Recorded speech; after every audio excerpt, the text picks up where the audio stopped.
Hello and welcome to the interview. Today we welcome a distinguished guest from Hamburg.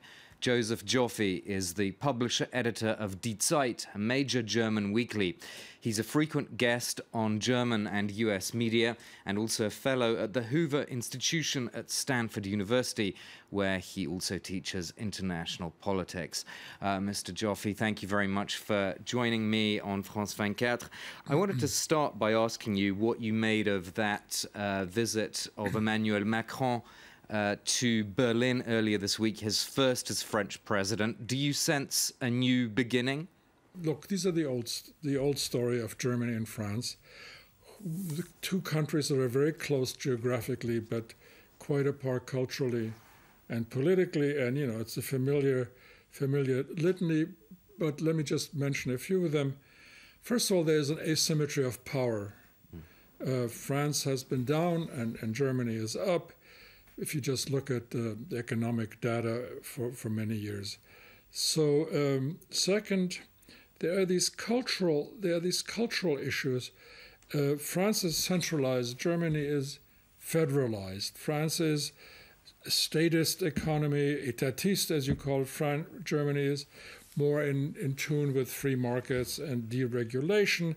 France loves generous spending and generous borrowing. And as you know, Herr Schäuble epitomizes Germany in the sense that he insists on fiscal discipline and reformism. And finally, there's another, moving from economics to grand strategy.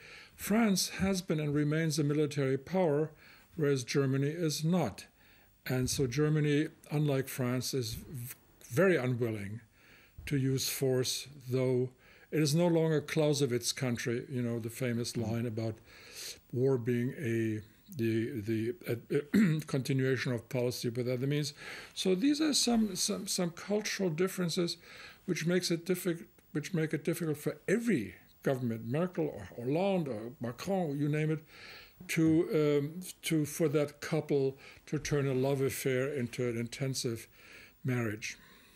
And in terms of Macron bringing some new life to this Franco-German partnership, how do you think that affects the balance of power in Europe more generally, particularly when it comes to Brexit, which is obviously a key issue at the moment? Yes. Let me just add something that when you talk about power, Merkel obviously owes Macron a debt of gratitude. Look, he stopped the populist wave, and he stopped Le Pen, who, if she had won, might have been spelled the end of the European dream and the European community. So sure you can expect something from her. This touch of gratitude, but between nations, gratitude is not a very reliable category. Now to Brexit, I think the cultural differences I've enumerated just before come into play here too. The Germans want, without the Brits, the Germans have only Holland as a partner in globalization and free trade and free markets. And so I think it's in Merkel's interest to attach the Brits as much as possible to the continent, and I don't detect the same kind of enthusiasm for making it easy for the British on the part of France. Particularly as Macron had some very hard things to say about Brexit during the campaign, didn't he? Yes. That probably raised a few jitters in Berlin.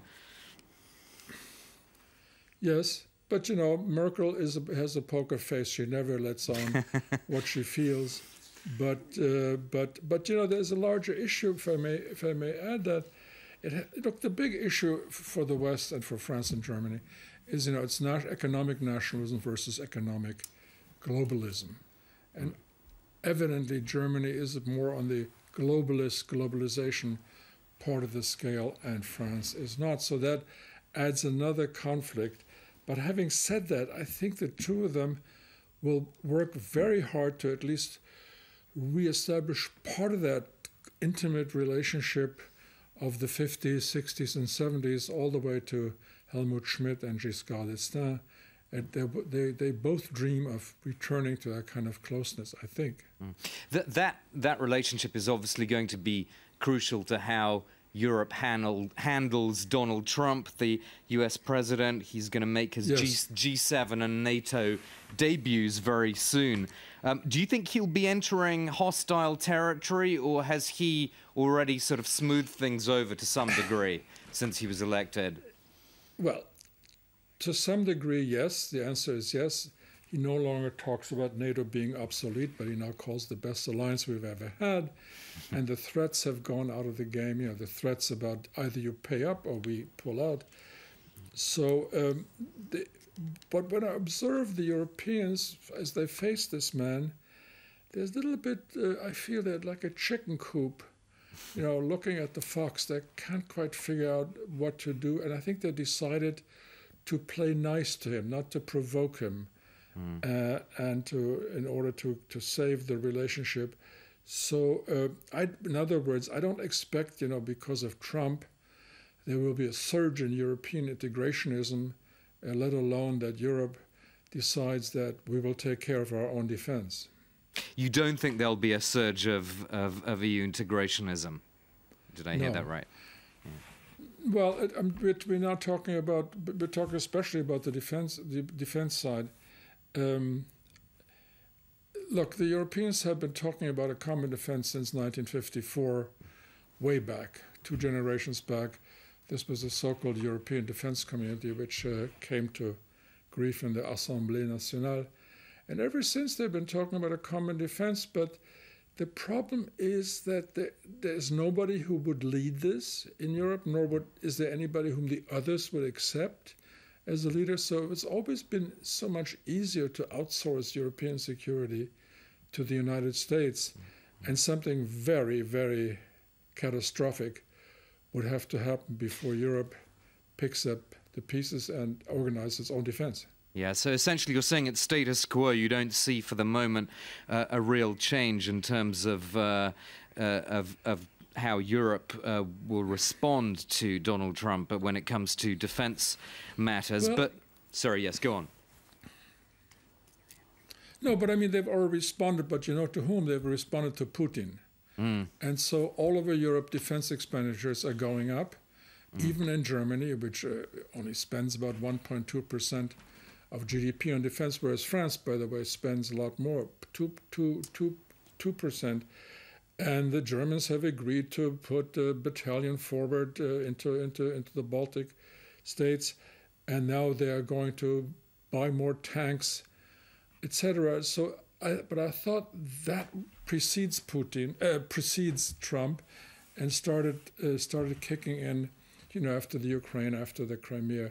So in that respect, Europe is already changing, but not in the way I think Macron. Macron wants a common procurement, common production, a common defense market. But it's hard for me to see how the Germans would buy French Leclerc and let go of their Leopards, and vice versa.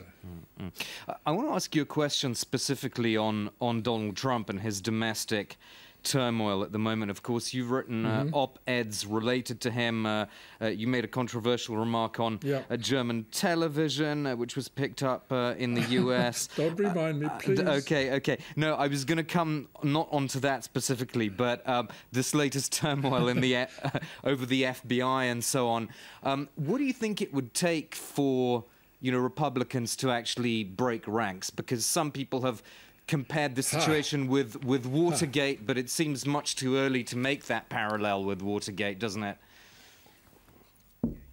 It could turn into Watergate if the basic ingredients were there, which was a cover-up, obstruction of justice, etc. But we are far from that point in the game back in the 70s. The problem with Trump is he lives off crisis. Crisis is his brand. If things are going smoothly, he will generate a crisis. Apparently, he loves turbulence and upheaval. Apparently, that's what he makes, a psychic living off. And if that hypothesis is correct, then we will see a lot more of all of this, plus a basic ignorance of how politics, I mean international politics works, you know, I think it's credible that what his aides have been saying, that he didn't understand how sensitive it was to reveal the source of the latest, you know, what he told the Russians about ISIS, and he revealed that it was Israel. I don't think he understands that if you do that, you rupture very, very sensitive channels of communication in intelligence. So there's a certain naivety. He reminds me of a little boy who was bored and then starts looking around how to create some, you know, mischief. Naivete, or perhaps it's all part of the deliberate act of creating this chaos as well. Could that be the other way to look at it? Yes, I think he loves to be on stage at the center. Everybody talks about him. Everybody stares. Everybody is upset. He may enjoy that. Whereas, you know, normal quote-unquote politicians don't like crises. And if crises break out, they try to contain them. If he sees one, you know, he pours gasoline into the flames and then enjoys the spectacle. If this, I could be totally wrong, but if I'm right, then I don't think there will be a learning curve. I think that's what we see is what we get. And the Europeans have already responded by being very careful with him and being very sensitive and avoiding any kind of provocation. Maybe that's the purpose too. Try to seem irrational so as to intimidate everybody else. Okay, we'll have to end it there. Thank you so much for being our guest on France 24. Joseph Joffe, the publisher, editor of Die Zeit, joining me from Hamburg. Do stay tuned. More news coming up soon here on France 24.